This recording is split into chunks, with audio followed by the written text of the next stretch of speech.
2 years ago that our boys from Jefferson left for training. Although we hated to see them leave, we were a little proud that ours was one of the first National Guard companies to be called up. There were 103 of our boys in the outfit, so it was quite a chunk out of our small population.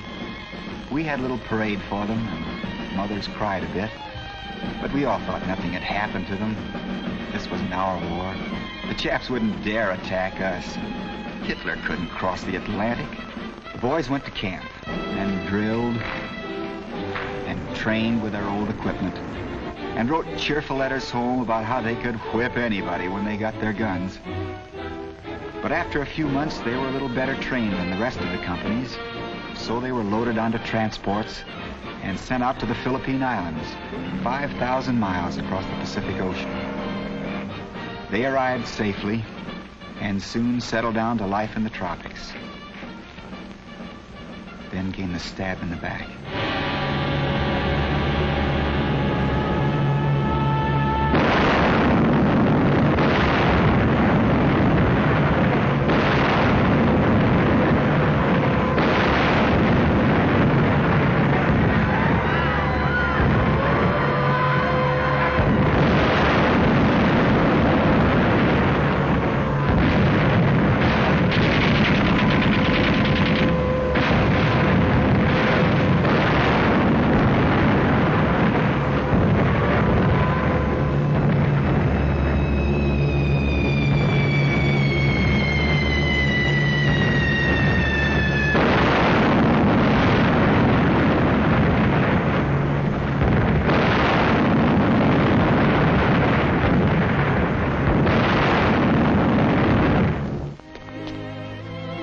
We took the news, I suppose, like most people in other towns all over America.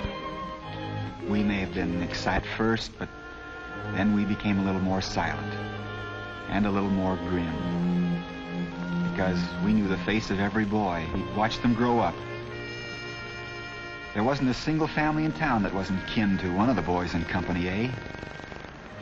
After the first shock was over, we settled down to life more or less as usual. Mrs. Delaney wrote her John to watch out for malaria because he'd had a touch of it when he was 9. Mrs. Ross baked a cake to send to Milton, but he never got it. And we all went to church more often. We knew some of our boys would die. We didn't know which ones, of course, but everybody tried not to think about it. But fighting went on just the same.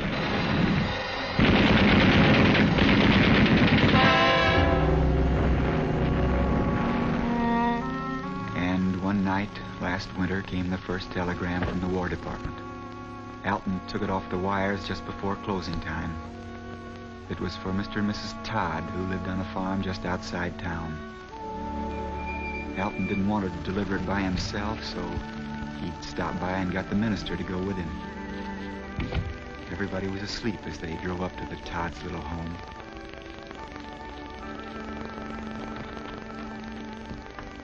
Mr. Todd is over 60, and the missus is not much younger. With their son, they farmed about 50 rich acres of wheat, and Richard had gone 2 nights a week to the armory. Alton said they looked very lonely as they came out from the porch that night to get the news.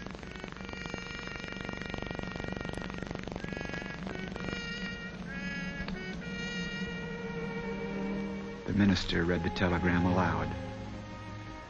Your son, Richard Todd, killed in action. For a day or so, everybody resolved to buy more bonds and to work harder. But the Todds lived on the edge of town, and we didn't see them very often, so we lapsed back into our old ways a bit. We laid off at the factory for a day, wasted our tires, skipped a week on our bonds. We felt like most other towns. The war was a long way off. But the war was to come even closer to us. Manila was evacuated and bombed.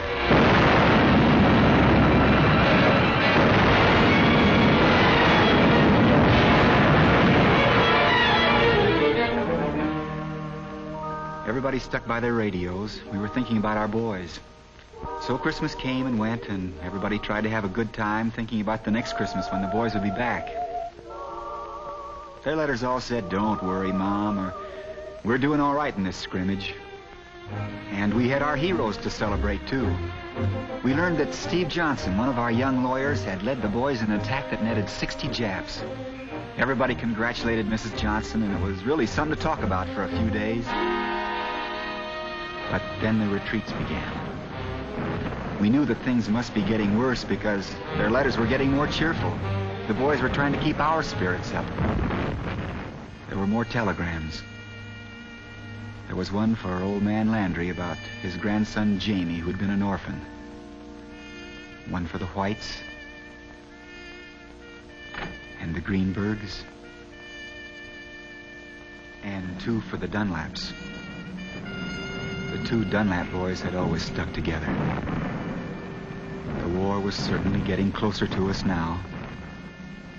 We were in the middle of America. We couldn't be bombed. But there was a war right here on our front step.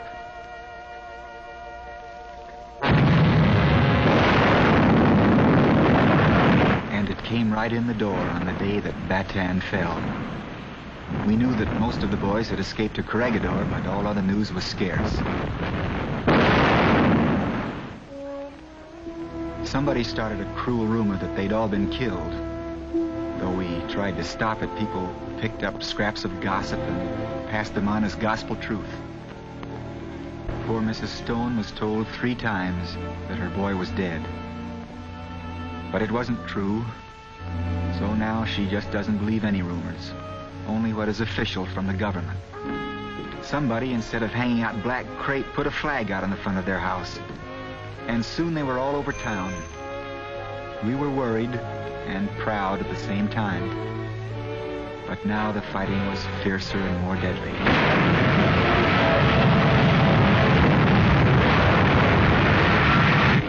It was a terrible blow to Dr. Harper that his boy died on the operating table.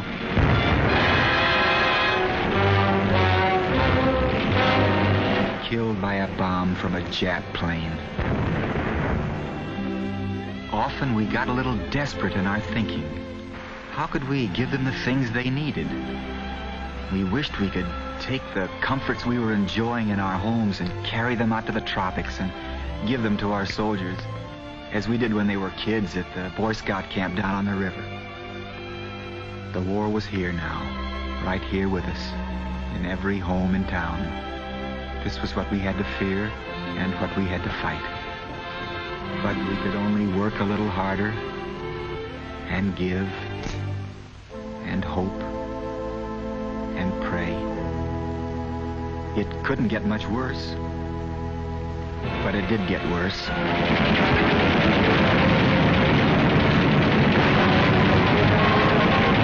On the 6th of May, in a hell of heat and fever and fighting, Corregidor Fortress surrendered. All the rest of our boys, 92 of them, were swallowed up in one day. They were prisoners of war, at the treacherous mercy of the Japs. They were missing in action. We didn't know how many of them were dead. All that night, our people wandered around the streets, from the post office to the courier, down to the depot to get the papers off the train, trying to get some news, trying to get or give some comfort. But very little was to be had. This was war.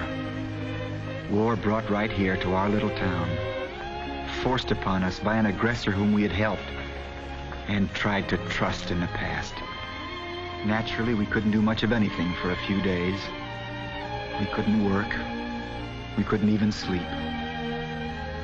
Our 2 remaining doctors had their hands full treating people for shock and for old sicknesses brought back to life by worry and grief. But everybody took it bravely. Mrs. Deering said my boy would be fighting now if he'd had guns and food for his men.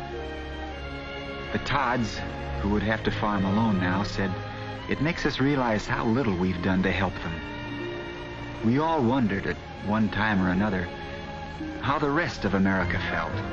Those who had not lost sons and brothers and fathers, but just a battle. Some of us were disillusioned, and some of us were just plain mad. we tried to make some plans. A committee phoned the Red Cross in New York to see if there was any way to get letters to prisoners of war under the Japanese. And the rumor mongers tried to start up again, telling harrowing tales of Japanese atrocities to prisoners.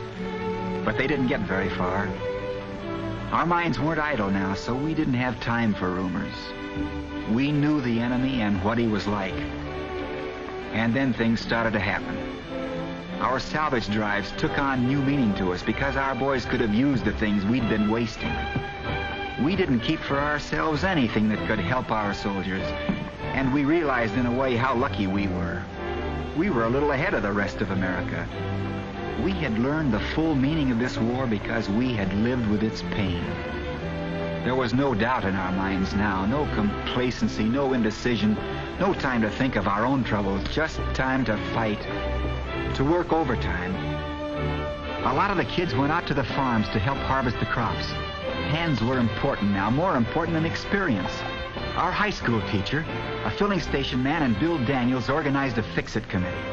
They were all handy with tools, so they worked after hours on refrigerators, vacuum cleaners, automobiles. In that way, an airplane factory got 2 more mechanics they needed to make the planes we didn't have at Bataan. A shipyard got a welder who helped launch a ship 3 days ahead of... And there was 1 more man in America making guns. We all either walked or stayed home and gave up our tires so that our army could roll and our planes could land. We didn't realize how many things we could do that we hadn't done before. We made over our clothes so our soldiers could keep warm. We didn't waste electricity, and the smelters 100 miles away had more power to make steel. We sent the Navy 6 pairs of good binoculars, and an Axis raider was sunk in the Atlantic. And we didn't spend our money either. We put it to work to get our boys back home. We weren't going to face them again after all they'd been through without being able to say with a clear conscience, we did everything we could to help you. Not a little bit, or more than we thought we had to, but everything, all day in every way we could. And in spite of the gnawing grief that was always inside us, we began to feel a little elated. There was joy in our work because we knew we could face our boys. To those who had given arms and legs and eyes, we could say that we gave not only our sickening luxuries and comforts, but our money, our thought, our skills, our work, and our sweat. It was a different town that watched our 2nd troop march off to war. There were almost 200 of them this time. Some of them weren't as husky as others, but they could help their pals. Yes, we were a different people. We knew that through our efforts, these boys would have guns this time. Better guns than the enemy. They'd have food to sustain them, medicine to keep them well. They'd have fast planes, tough tanks, and fleets of ships to keep them supplied. They'd be better than any enemy. Their weapons would be stronger because all the ingenuity and mechanical skill of our whole great nation would be behind them. These boys would never have to surrender because we at home would never let them down. We knew that all America would learn what we had learned the hard way, that this is everybody's war. Not war for an outpost here or a naval base there, but war for every foot of American soil, every home and field, for all our friends, for all our kin. A war without compromise and without quarter.